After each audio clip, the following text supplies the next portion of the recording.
Mr. President. Majority Leader. Are we in a quorum? We are not.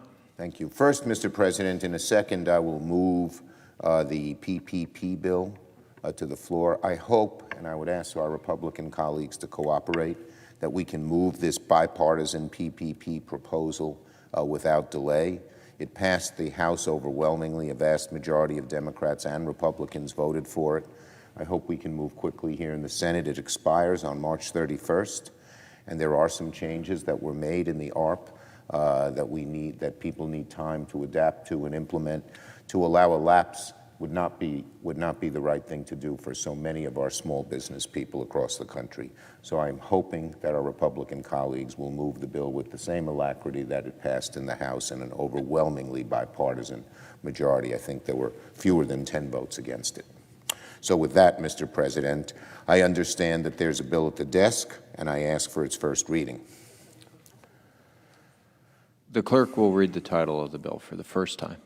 H.R. 1799, an act to amend the Small Business Act and the CARES Act to extend the coverage period for the Paycheck Protection Program and for other purposes. I now ask for a second reading, and in order to place the bill on the calendar under the provisions of Rule 14, I object to my own request. Objection having been heard, bill will receive its second reading on the next legislative day. Thank you, Mr. President. Now let me proceed to my remarks. First, on the terrible tragedy in Georgia. The people of Atlanta, Georgia, and surrounding communities were just shocked last night by a series of shootings that left 8 people dead, six of whom were of Asian descent. The motivations behind this devastating tragedy are still unknown, but there's a legitimate concern that these killings may have been racially motivated. Over the past year, the Asian American community has faced a rising tide of abuse and violence in the wake of COVID-19, driven by ignorance, by misinformation, and by age-old prejudices against the Asian American community. Tragically, hate crimes against Asian Americans have skyrocketed. Mr. President, there is bigotry in the land, and far too much of it. These dark forces have always existed in America, but recently they seem to have been unleashed. The sort of superego that puts these things down seems to have weakened, and the id seems to have strengthened. We cannot lose for a moment our vigilance against these forces of hate, intolerance, bigotry, and discrimination. I love the Asian American community. They've done so much for America. I see it in my borough of Brooklyn, in my city and state of New York, and throughout the country. Hard-working people, people who do so much for our country at every level. They are welcome here. That's America. And yet the bigots have increased hate crimes and maybe even possibly led to the deaths of these people. So I hope that all Americans first will realize that there's too much hate in the land, that hate against one group is hate against any group, and we should all, Americans of every background and race and creed and color and religion and gender and sexual orientation, band together against the haters. It's so un-American. E pluribus unum. Out of many, one. That's what America has always been. That's what America must continue to be, and our voices must speak out. Second, on nominations. The Senate is once again making excellent progress this week, confirming President Biden's nominees. We began the week by confirming a history-making cabinet member, Interior Secretary Haaland.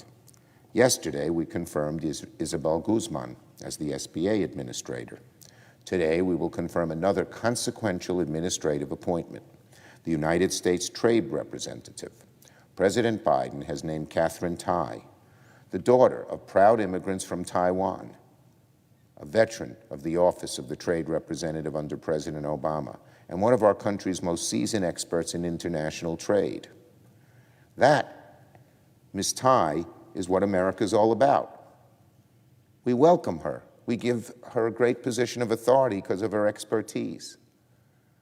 And maybe, well, I'll leave it at that. It's a great contrast, the tragedy I was talking about a few minutes ago, and the ascension of another proud American of Asian ancestry here.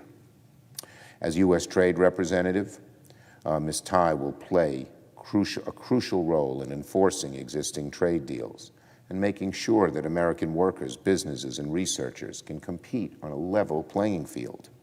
She will be an essential player in restoring America's credibility with our trading partners and promoting international cooperation to tackle some of the world's biggest problems, from the global pandemic to climate change. I have not a single doubt that Ms. Tai is the right person for the job, and I look forward to the Senate giving her a well-deserved promotion later today. Now on S1, democracy reform.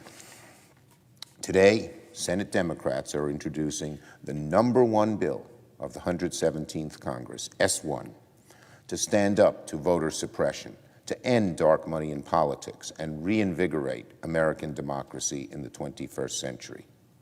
Make no mistake, democracy reform must be a top priority of this Congress, and I will put S1 for the People Act on the floor of the Senate.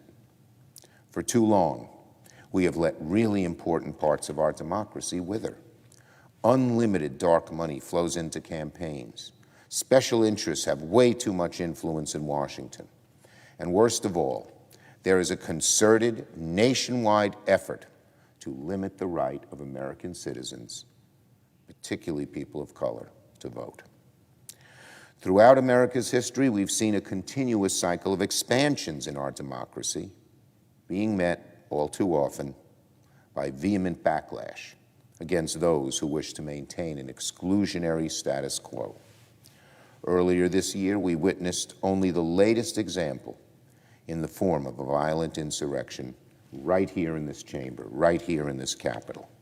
An attack fueled by the insidious lies of the former president aimed at overturning the results of a free and fair election. In the wake of the November election, one of the safest and most secure in American history, dozens of Republican-led state legislatures have seized on the former president's big lie and introduced hundreds of bills aimed at tightening voting rules under the nasty guise, the nasty, malicious, and false guise of election integrity. These bills, sadly, are aimed at Americans of color, Black Americans, Latinos, Native Americans. Despicably, efforts to target these historic disenfranchised communities have become a central component of the electoral strategy of one of America's major political parties. Shame on them. Shame. It is infuriating. Infuriating that they are, when you lose an election, you're supposed to win over the people you lost, not stop them from voting. That is un-American, autocratic, and against the fundamentals of our democracy. But this is happening in states all across the country. All across the country. Maybe the most reprehensible effort is underway in Georgia, where state Republicans are trying to limit absentee and mail-in voting, make it harder to post a ballot by drop box, and disallowing early voting on Sunday, a day when many church-going African Americans participate in voter drives. Does anyone on the other side of the aisle think taking Sunday way voting in Georgia is not bigoted? What's the rationale? Stop it if you want to stand for equality and justice. Our country has supposedly come a long way since African Americans in the South were forced to guess the number of jelly beans in a jar in order to vote. But some of these voter suppression laws in Georgia and other Republican states smack of Jim Crow in the 21st century, rearing its ugly head once again. These laws and their various cousins in state legislatures, Republican state legislatures across the country, are collectively one of the greatest threats to modern American democracy. According to a recent report in the Washington Post, these laws could strain every available method of voting for tens of millions of Americans, potentially amounting to the most sweeping contraction of ballot access in the United States since the end of Reconstruction, when southern states curtailed the voting rights of formerly enslaved black men.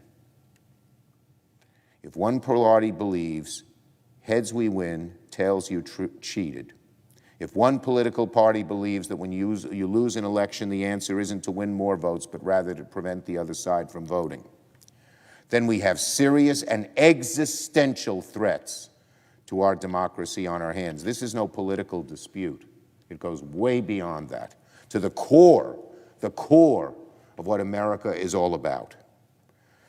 That's why we need S1 so badly, a bill that would combat all of these voter suppression efforts by restoring critical parts of the Voting Rights Act, a bill that would make it easier, not harder, to vote by automatically registering American voters when they get a driver's license, a bill that would limit dark money and corruption in our politics, and much more.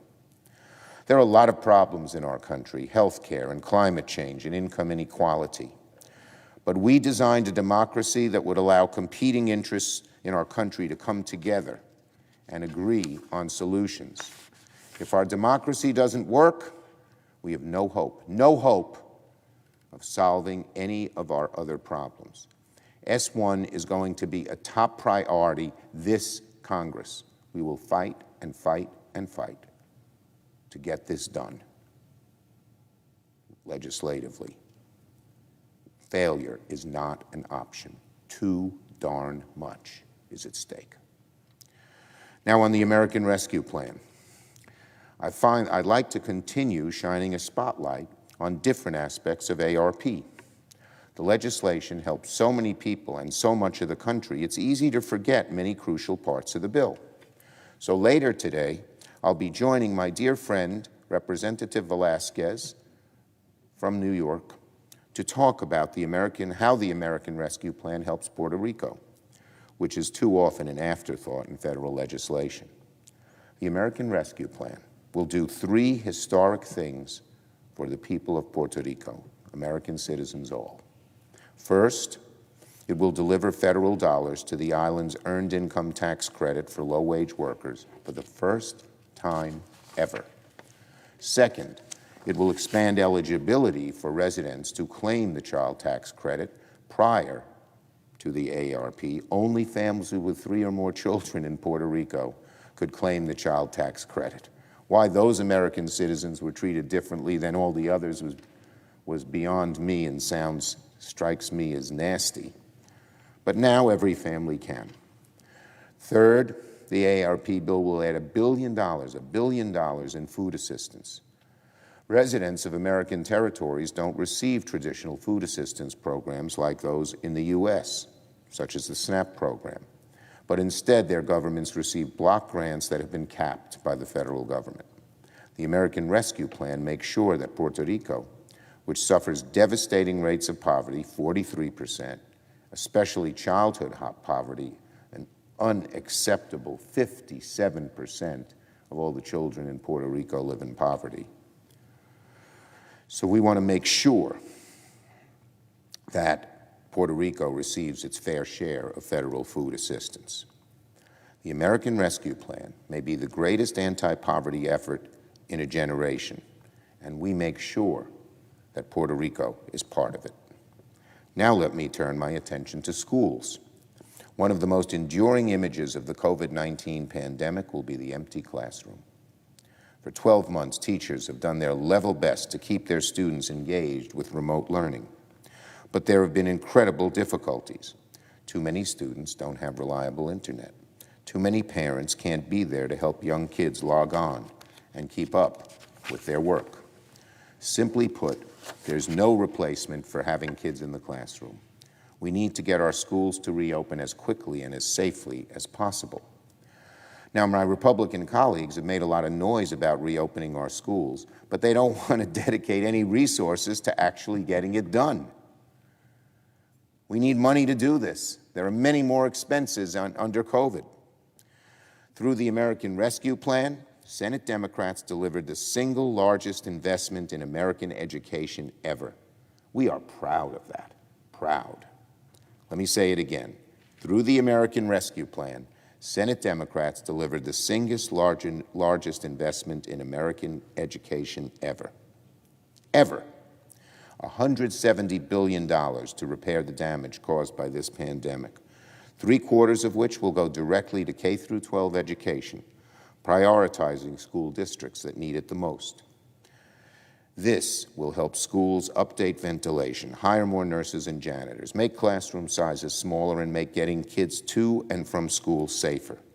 In short, the American Rescue Plan will greatly accelerate the safe and effective reopening of schools. And once kids are back in the classroom, the American Rescue Plan will help make sure they can stay there and succeed.